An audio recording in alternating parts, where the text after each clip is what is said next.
નમસ્કાર, પ્રણામ મિત્રો. જય માતાજી, જય શ્રી કૃષ્ણ. આજની વાત છેલ્લે સુધી સાંભળવા નમ્ર વિનંતી છે. તો ચાલો મોડું નથી કરવું અને વાત શરૂ કરીએ. આજની વાત પ્રિન્સિપાલ સુરેન્દ્ર મહેતાના અવસાનને 14 દિવસ વીતી ગયા હતા. તેમની ઉત્તરક્રિયા પૂર્ણ થઈ ગઈ હતી. પધારેલા નજીકના મહેમાનો પણ તેમના ઘરે સિધાવી ગયા હતા. ઘરમાં હવે ફક્ત પ્રિન્સિપાલ સુરેન્દ્ર મહેતાના પત્ની ધરતીબેન અને તેમનો પુત્ર નૈનિશ હતા. ઘરમાં હજુ પણ શોકનું વાતાવરણ હતું. ધરતી મહેતા પોતાના પ્રેમાળ પતિ સાથે વિતાવેલી મધુર પળોને વાગોળતા બેડરૂમમાં આડા પડકે થયા હતા. હજુ તો તે કાગા નીંદરમાં હતા ત્યાં તેમનો પુત્ર નૈનિશ તેમના બેડરૂમમાં દાખલ થઈ માતાના પલંગ પર બેઠો. પુત્રને જોઈ ધરતીબેન પલંગમાં બેઠા થયા. નૈનિશના ચહેરા પર અકળામણ જોઈ ધરતીબેને તેનું માથું પોતાના ખંભા પર મૂકી તેના માથાના વાળ પર હેતાળ હાથ ફેરવવા લાગ્યા. નૈનિશ એકાએક પોતાની માતાના ખંભા પરથી માથું હટાવીને તેની મમ્મીનો ચહેરો તેના હાથમાં પકડી બોલ્યો, મોમ, જે થયું તે બરાબર નથી થયું. મારે ડેડી મરતા મરતા આબરૂના ધગજાગરા ઉડાવતા ગયા છે. સમાજમાં કેવી ખરાબ વાતો થઈ રહી છે તેની તને કદાચ જાણકારી નથી. મારું માથું શરમથી ઝૂકી જાય છે જ્યારે લોકો મારા ડેડી અને પેલી નાલાયક ભૂમિકાની વાતો કરે છે. આ ઉંમરે પણ તેઓ તેનો સાથ ન છોડી શક્યા. આખી જિંદગી તેનું પડખું સેવ્યા કર્યું, પણ ન તું તેમને રોકી શકી, ન હું.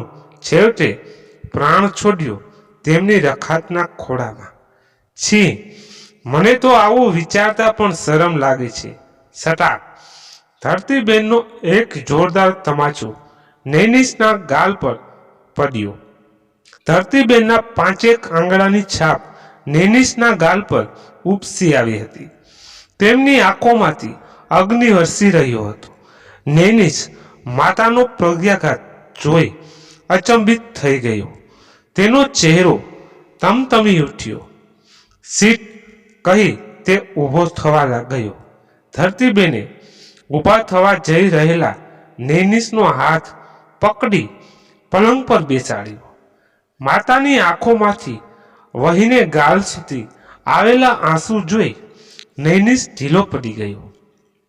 તેણે પોતાની માતાના ખોળામાં તેનું માથું મૂકી દીધું. ધરતીબેનના મોઢામાંથી એક નિશ્વાસ નીકળી ગયો.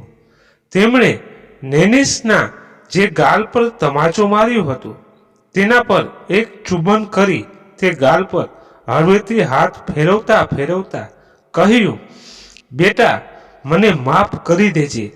દેવતા જેવા તારા ડેડી અને સતી સાવિત્રી જેવી ભૂમિકા વિશે વગર વિચારીએ બોલાયેલા તારા શબ્દોને મારા અંતરને ચીરી નાખ્યું હતું. એટલે હું મારી જાત પર કાબુ રાખી ન શકી. નૈનિશ, પણ મોમ, તું તો મારા ડેડીના અને ભૂમિકાના સંબંધો વિશે જાણવા છતાં. ધરતીબેન, નૈનિશને ઘણીવાર સ્ત્રી પુરુષના સંબંધોને આપણે ખોટી રીતે મૂલવતા હોઈએ છીએ. નૈનિશ, મમ, તારી વાત મને સમજાતી નથી. ધરતીબેન, કોઈ પણ સંબંધોની સચ્ચાઈ જાણવા માટે તેમણે જાણવા જરૂરી હોય છે. નૈનિશ, છતી આંખે દેખાતું હોય ત્યાં સચ્ચાઈ જાણવાની ક્યાં જરૂરિયાત રહે છે? ધરતીબેન, એક સ્ત્રી અને પુરુષનો સંબંધ શારીરિક સહવાસ માટે જ હોય છે તેવું આખો સમાજ વિચારતો હોય છે, પણ ખરેખર તેવું હોતું નથી. સ્ત્રી અને પુરુષ મિત્રો પણ હોઈ શકે, ગુરુ શિષ્ય પણ હોઈ શકે, ભાઈ બહેન પણ હોઈ શકે, અથવા બીજા નિર્દોષ સંબંધો પણ હોઈ શકે. તેવું વિચારવા જેટલી સમજ હજુ આપણા સમાજમાં કેળવાઈ નથી. માટે આપણે સ્ત્રી અને પુરુષના સંબંધોની તટસ્થ મૂલવણી કરી શકતા નથી. આપણા મગજમાં રહેલી ગંદકી આપણને સંબંધોમાં રહેલી પવિત્રતા તરફ ધ્યાન આપવા દેતી નથી. કદાચ તને મારી વાતોમાં વિશ્વાસ નહીં આવે. સમય આવે હું તારા મગજમાં રહેલો ભ્રમ દૂર કરી શકીશ તેવો મને વિશ્વાસ છે. નેનિસને તેની મોમની સુફિયાની વાતો સમજાઈ ન હતી. પોતાની માતા ખૂબ ભોળી છે તેવું તેને લાગ્યું હતું. તે ચૂપચાપ ઘરની બહાર નીકળી ગયો.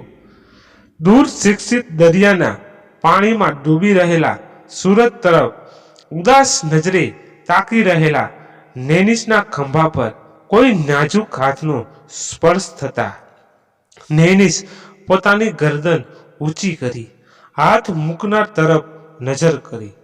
તેના કોલેજ જીવનની મિત્ર અને હવે તેના મિત્રની પત્ની મૌસમીને જોઈ તેના ચહેરા પર ભાવોમાં થોડો ફેરફાર થયો.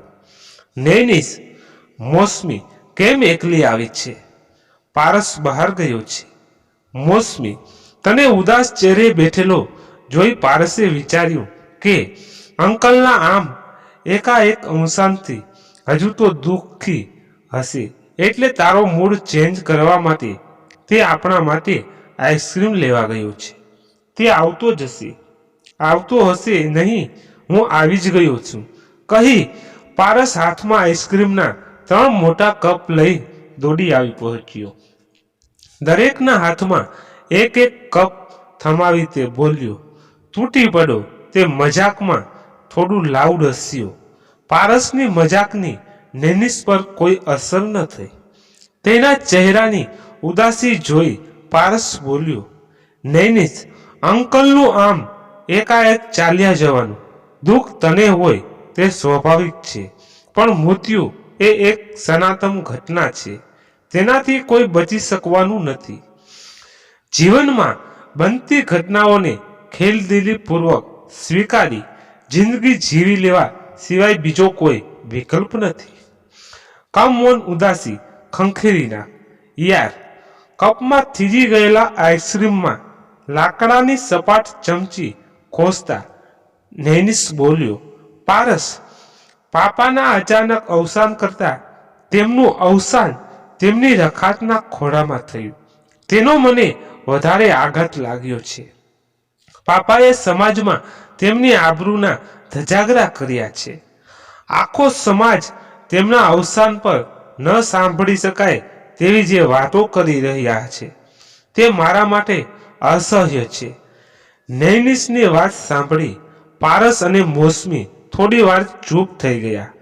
પારસ, આંટીના કેવા પ્રત્યાઘાત છે. નેનિસ, મેં આજે મોમને આ બાબતે વાત કરી ત્યારે તેણે મારા ગાલ પર એક તમાચો ચોડી દીધો હતો. નેનિસનો હાથ યંત્રવંત્ર તેના ગાલ પર પહોંચ્યો. હજુ તેમાં ચચેરાટનો અહેસાસ થતો હતો. તેણે આગળ ચલાવ્યું, મોમનું માનવું છે કે ઘણીવાર સ્ત્રી પુરુષના સંબંધોને આપણે ખોટી રીતે મૂલવતા હોઈએ છીએ. તેના કહેવાનું તાત્પર્ય એવું હતું કે મારા ડેડી અને ભૂમિકાના સંબંધો પવિત્ર હતા. મૌસમી, નેનિસ, આંટી સાચા હોઈ શકે છે. ઘણીવાર આપણે સ્ત્રી અને પુરુષના સંબંધોને એક જ દ્રષ્ટિકોણથી જોતા હોઈએ છીએ, પણ દરેક કિસ્સાઓમાં તે સાચું નથી હોતું. નેનિસ, મૌસમી, તું બધું જાણ્યા વિના વચમાં કૂદી ન પડ. પાપા મહિનામાં 5-6 દિવસ મોડી રાત સુધી ભૂમિકાના ઘરે રોકાતા હતા. ભૂમિકા પહેલા તેમના હાથ નીચે નોકરી કરતી હતી, એટલે તેમના સતત સાનિધ્યના કારણે બંને વચ્ચે અનૈતિક સંબંધો બંધાવા સ્વાભાવિક છે. આગ અને ઘી બાજુમાં હોય તો ઘી પીગળ્યા વિના રહે ખરું? તેની નારાજગી સ્પષ્ટ જોઈ શકાતી હતી. પારસ, જો આંટીએ આખી જિંદગી તેમના સંબંધો અંગે વાંધો ન ઉઠાવ્યો હોય તો તેનો અર્થ એ કે અંકલ અને ભૂમિકા આંટે વચ્ચેનો સંબંધ તેમને માન્ય હતું. તારે તેમના સંબંધ વિશે ખરાબ વિચારવું ન જોઈએ. તેવું મારું માનવું છે. નેનિસ પારસને કોઈ જવાબ ન આપ્યો. ત્રણેય મિત્રોએ ટોપિક બદલી થોડી વાર વાતો કરતા રહ્યા. અંધારું થતા ત્રણેય જણા ઘર તરફ રવાના થયા. પીક અવર્સના ટ્રાફિકથી બચવા માટે નેનિસે પોતાની કાર મુખ્ય રસ્તાથી લેવાના બદલે સોસાયટી માર્ગેથી લીધી હતી. નેનિસની કાર બરાબર ભૂમિકીના ઘર સામે આવીને ખોટકાઈ ગઈ. નેનિસને કારનું બોનેટ ખોલી ચેક કરવાનો પ્રયત્ન કર્યો, પરંતુ કાર બંધ થઈ જવાનું કારણ તે શોધી ન શક્યું. નેનિસ, શું થયું બેટા? કાર બંધ પડી ગઈ છે. કોઈ મહિલાનું મૃદુ અવાજ સાંભળીને તેણે ઊંચું જોયું. પ્રશ્ન પૂછનાર મહિલા ભૂમિકા હતી. તેની બંને બંગલ નીચે લાકડાની ગોડીઓ હતી. તે પોતાની ગાડી લઈ ઘરે પરત ફરી રહી હતી. ગાડી તેનો ડ્રાઈવર હંકારી રહ્યો હતો.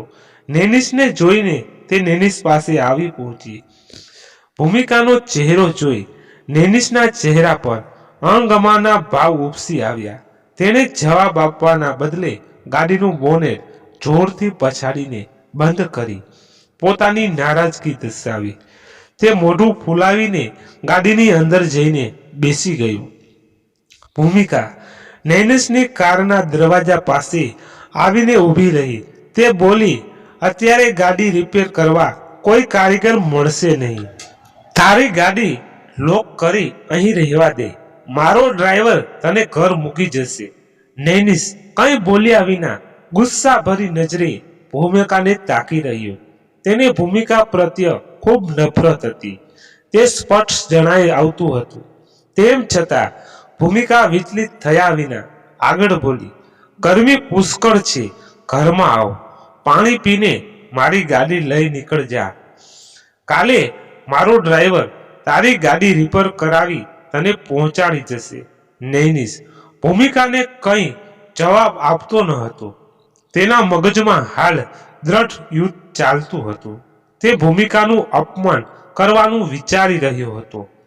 ભૂમિકા ખૂબ લાગણીપૂર્વક તેની સામે જોઈ રહી હતી. તેણે પોતાનો લાગણીભર્યો હાથ નેનિસના હાથ પર મૂક્યો. ભૂમિકાના સ્નેહ નીતરતા હાથમાં મમતા ભર્યા સ્પર્શની જાણે નેનિસ પર જાદુઈ અસર થઈ હોય તેમ તેનો ગુસ્સો શાંત પાડવા લાગ્યો હતો. નેનિસને પણ આશ્ચર્ય થયું હતું. તેના ચહેરા પરની નફરત ઓસરી રહી હતી. ભૂમિકા, પ્લીઝ બેટા, જો તારે મારા ઘરમાં ન આવવું હોય તો કાંઈ નહીં, મારી કાર લઈ નીકળી જા. નેનિસ અને ભૂમિકાની આંખો એક થઈ. નેનિસ ભૂમિકાના નયનોમાંથી પથરાતા સ્નેહભીના ઓજસના કારણે કૂણો પડી ગયો. તેણે પોતાની કારને લોક કરી તેને ચાવી ભૂમિકાને આપી. ભૂમિકાએ પોતાની કારની ચાવી નેનિસને હથેળીમાં મૂકી. ભૂમિકાના મમતા ભર્યા સ્પર્શે ફરીથી એકવાર નેનિસના હૃદયમાં ગજબનું વાત્સલ્ય ભરી દીધું. તે ભૂમિકા વિશે અલગ દ્રષ્ટિકોણથી વિચારવા મજબૂર બની ગયો. તેણે મનોમન કંઈક વિચારી ચૂપચાપ ભૂમિકાના ઘર તરફ ડગ ભર્યા. નેનિસને પોતાના ઘર તરફ આગળ વધતો જોઈ ભૂમિકાનું હૃદય વાત્સલ્યથી ઉભરાઈ ઉઠ્યું. તેની આંખોથી હર્ષના આંસુ વહી નીકળ્યા. બગલ ઘોડીના સહારે ઝડપથી ચાલી ઘરનો દરવાજો ખોલી નેનિસને હર્ષભેર આવકારતા ભૂમિકા બોલી, આવ દીકરા, ઘણા વર્ષોની મારી આતુરતાનો આજે અંત આવ્યો છે. બંને ઘરમાં પ્રવેશ્યા. ભૂમિકા તેની બગલ ઘોડી ખૂણામાં ઊભી કરી દિવાલનો ટેકો લઈ નેનિસ માટે પાણી લેવા રસોડામાં ગઈ. નેનિસે તે દરમિયાન ઘરમાં નજર ફેરવી. ખૂબ સાદું પણ સુઘડ ઘર હતું. જરૂરિયાત કરતા કોઈ વધારાનું રાચડ ચીલું ન દતું. દીવાનખંડની એક દિવાલ પર ભૂમિકાના માતા પિતા સાથે તેના ડેડી સુરેન્દ્ર મહેતાનો ફોટો પણ હતો. ત્રણેય ફોટા પર સુખડના હાર ચડાવેલા હતા. ભૂમિકાને પાણી લઈ આવતા વાર થઈ હતી. તે પાણી સાથે ટ્રેમાં ચા લઈ પ્રવેશી ત્યારે નેનિસને તેના ડેડીની તસવીરને તાકી રહેલો જોઈ ભૂમિકાના મોઢામાંથી હળવો નિશાસો નીકળી ગયો. ટ્રેની ટીપોય પર મૂકી ભૂમિકાએ પાણીનો પ્યાલો નેનેશ તરફ ધર્યો. ફરી બંનેની નજર એક થઈ. ભૂમિકાના જાજલ્યમાન ચહેરા પર મૂંઝવણની રેખાઓ ઉપસી આવી હતી. નેનિશે પાણી પી પ્યાલો નીચે મૂક્યો એટલે ભૂમિકાએ તેના તરફ ચાનો પ્યાલો ધર્યો. બંને જણાએ ચાની એક ચૂસકી લીધી. ભૂમિકા મૃદુતાથી બોલી, નેનિશ, મારા અને તારા ડેડીના શબ્દોને લઈને તારા મનમાં ઘણા પ્રશ્નો છે તે હું જાણું છું. જો તું આજે મને થોડો સમય ફાળવે તો હું અમારા શબ્દો વિશે તમામ હકીકત તને જણાવવા માંગુ છું. નેનિશને પણ તે વિશે જાણવું હતું એટલે જ તો ભૂમિકાના ઘરમાં આવ્યો હતો. તેણે કહ્યું, જો તમે સત્ય હકીકત જણાવવાના હોવ તો હું તે સાંભળવા તૈયાર છું. બાકી તેણે જાણી જોઈને વાક્ય અધૂરું મૂક્યું. ભૂમિકા, અમારા શબ્દો સ્ફટિક જેવા સાફ અને પારદર્શક છે. તેમાં છુપાવવાનું કે તે અંગે ખોટું બોલવાનો પ્રશ્ન રહેતો જ નથી. નેનિશ, ધેન ઓકે અહેડ. ભૂમિકા, તારા પિતા અને મારી સૌપ્રથમ મુલાકાત મારી શાળામાં થઈ હતી. હું ત્યારે 12મા ધોરણમાં ભણતી હતી. તારા પિતાજી BEdનો અભ્યાસ કરતા હતા.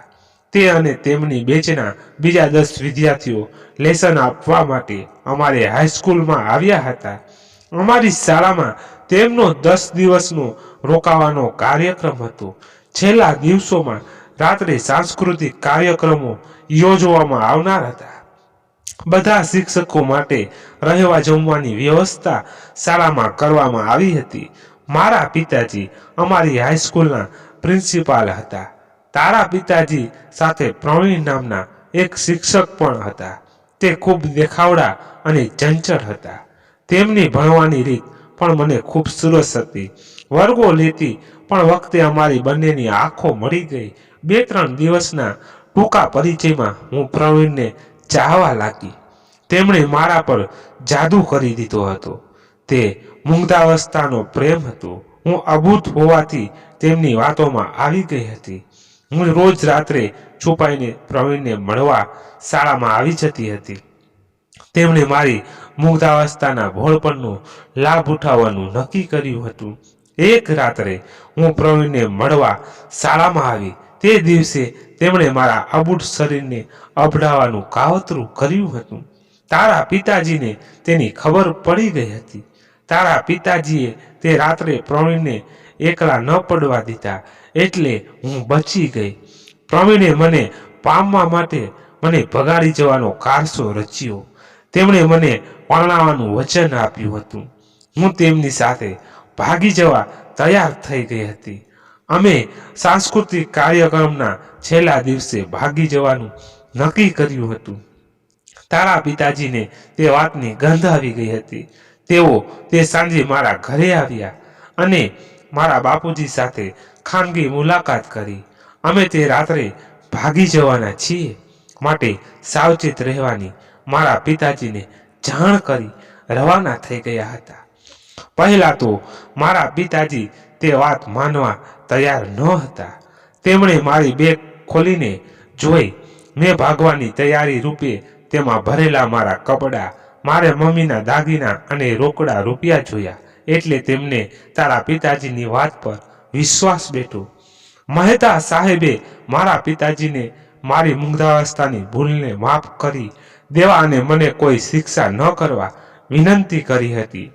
તેથી મારા પિતાજીએ મને કોઈ શિક્ષા ન કરી. તેમણે ગુસ્સે થવાના બદલે શાંતિથી મને સાચી હકીકત જણાવી. તેમણે કહ્યું કે પ્રવીણ પરિણત છે અને એક બાળકીનો પિતા છે. હું તે વાત જાણી અચંબિત થઈ ગઈ. પ્રવીણે આ વાત મારાથી છુપાવી હતી. પ્રવીણ મને તે કુંવારા હોવાનું જણાવ્યું હતું. મારા જીવનને નષ્ટ થતું બચાવનાર મહેતા સાહેબના ઉમદા સ્વભાવથી હું અભિભૂત થઈ ગઈ હતી. હું મનોમન તેમને વંદી રહી.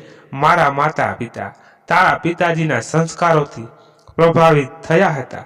તેમણે મનોમન મારું લગ્ન તારા પિતાજી સાથે કરવાનું નક્કી કર્યું હતું.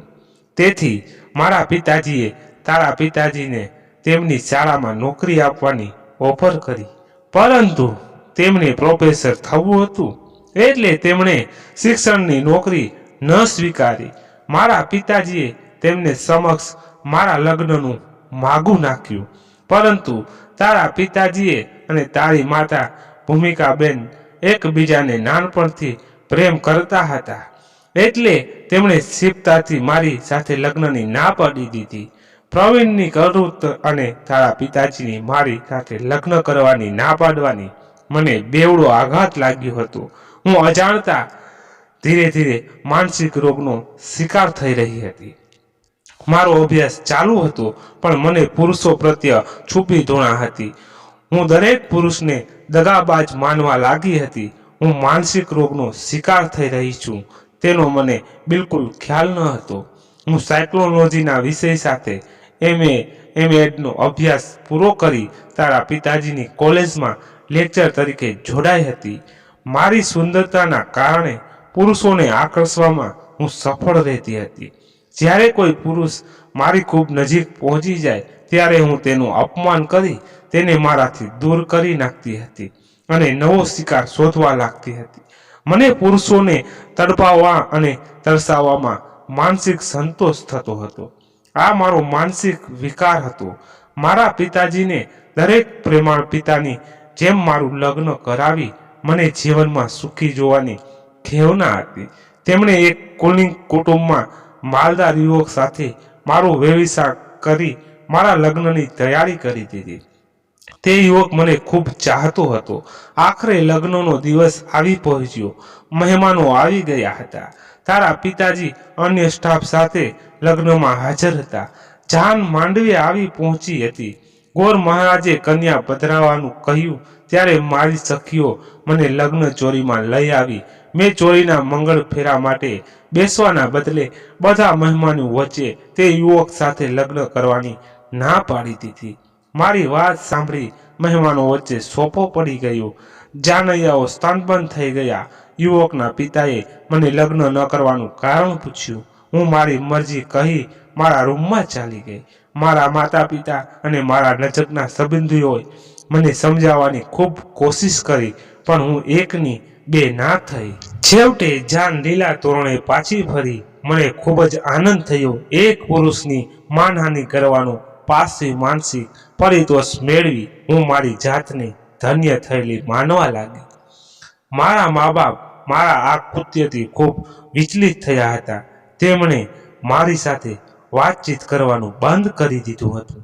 હું જ્યારે કોલેજમાં નોકરીએ જતી ત્યારે લોકો મારી પીઠ પાછળ મારી કોથળી કરી આનંદ લેતા હોવાની મને જાણ હતી, પરંતુ મને લોકોની પરવા ન હતી. હું તેમાં મારી જીત જોતી હતી. લોકો ધીરે ધીરે મારી સાથેનો સંપર્ક ઓછો કરતા જતા હતા. મારા નકારાત્મક વિચારોથી વિદ્યાર્થીઓનું જીવન બરબાદ ન થાય તે માટે કોલેજ મેનેજમેન્ટ મને નોકરીમાંથી દૂર કરી દીધી. હું એકાંગી થઈ ગઈ. હું મારા રૂમમાં પૂરાઈ રહેતી હતી અને ગાંડા માણસો જેવો વ્યવહાર કરવા લાગી હતી. મને માનસિક રોગોનો દવાખાને ભરતી કરવામાં આવી હતી.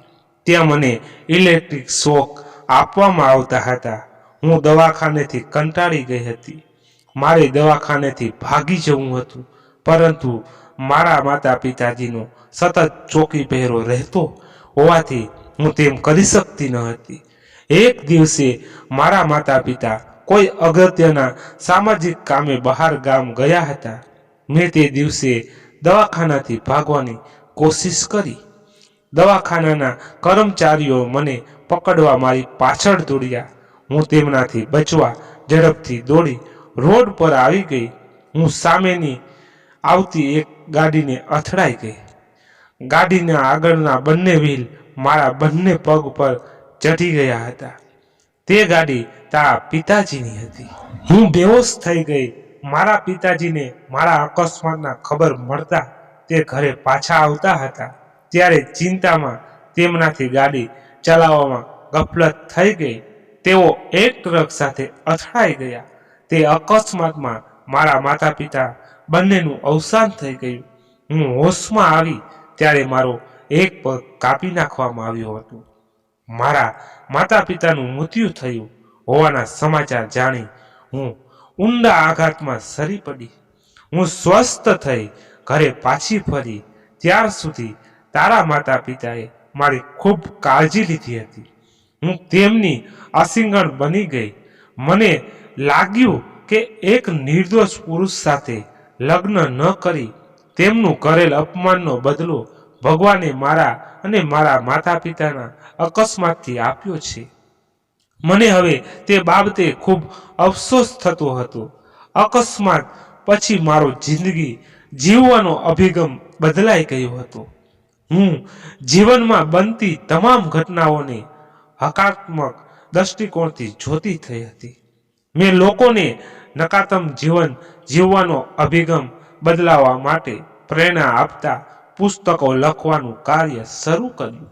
મારા આ કાર્યમાં મને તારા પિતાજીનો ભરપૂર સાથ મળ્યો હતો. તેઓ સમય મળીએ મારી પાસે આવી મારા પુસ્તકોની હસ્તપ્રત વાંચી મને તે પુસ્તક લોકભોગ્ય બનાવવા માટે માર્ગદર્શન આપતા હતા. તે મારા સાહિત્ય ગુરુ હતા. અમારા સંબંધો ગુરુ શિષ્યના હતા. તારી મમ્મીને અમારા નિર્દોષ સંબંધોની જાણકારી હતી. મારા અત્યાર સુધીમાં 10 પુસ્તકો પ્રકાશિત થયા છે. તેમના અવસાનના દિવસે મારા આગામી પુસ્તકની પ્રસ્તાવના લખવા માટે જ તે મારા ઘરે આવ્યા હતા.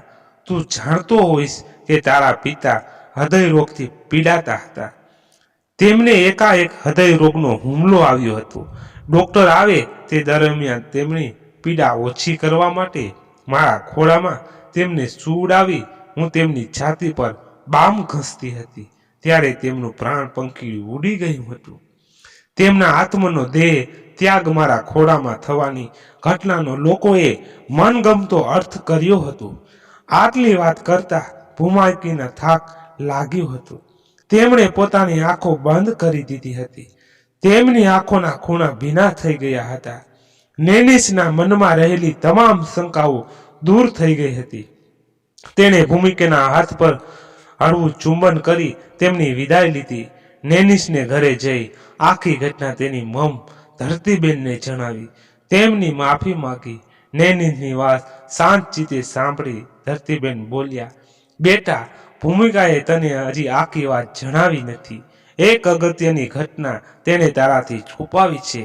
નેનિશ, મને હતું જ કે કંઈક તો જરૂર છુપાવશે. ધરતીબેન, તો સંભાળ. તે અગત્યની ઘટના. નેનિશ આતુરતાથી પૂર્વક પોતાની મમ્મી સામે મીટ માંડી. ધરતીબેન, લગ્ન પછી 7 વર્ષ સુધી મારો ખોળો ભરાયો ન હતો. મારી ફેલોપિન ટ્યુબ અને ગર્ભાશયની કુદરતી ખામીના કારણે હું ગર્ભાધારણ કરી શકતી ન હતી. અકસ્માત પછી ભૂમિકાએ જ્યારે આ વાત જાણી ત્યારે તેણે સામેથી સેરોગેટ મધર થવા મને ઓફર કરી હતી. ખૂબ ચર્ચા વિચારણાના અંતે અમે તેની ઓફર સ્વીકારી હતી. તારા પિતાના સ્પર્મ અને મારા સ્ત્રી બીજનું લેબોરેટરીમાં ફલીકરણ કરી ભૂમિકાની કુખમાં પ્રત્યારોપણ કર્યું હતું. ભૂમિકાની કુખમાં પોષણ પામ્યો છે. તે તારી સેરોગેટ મધર છે. તેની મહાનતા જો તેણે તેની બધી વાતો સ્પષ્ટ જણાવી હતી, પરંતુ આ વાત કરી તને શોભમાં મૂકવાનું તેને ઉચિત નહીં લાગ્યું હોય, એટલે તે વાત તેણે કરવાનું ટાળી દીધું છે. તે દેવી છે. તારા પિતા ભૂમિકાનું અન્ય રીત ઋણ અદા કરી શકે તેમ ન હતા, એટલે તેને પુસ્તકો લખવામાં મદદ કરી તેનું ઋણ અદા કરવાની કોશિશ કરતા હતા. મને અફસોસ છે કે દુનિયાએ એક પવિત્ર બંધનને ખોટી રીતે મૂલવીને ભૂમિકાને ખૂબ અન્યાય કર્યો છે.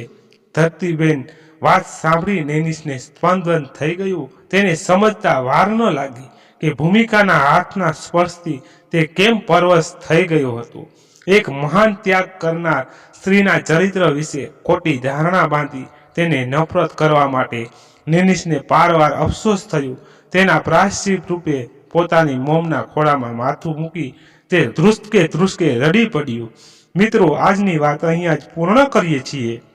તમને કેવી લાગી તમારો પ્રતિભાવ અમને કોમેન્ટ બોક્સમાં જણાવશો. અહીંયા સુધી સાંભળી તેના બદલ ખૂબ ખૂબ આભાર. ધન્યવાદ.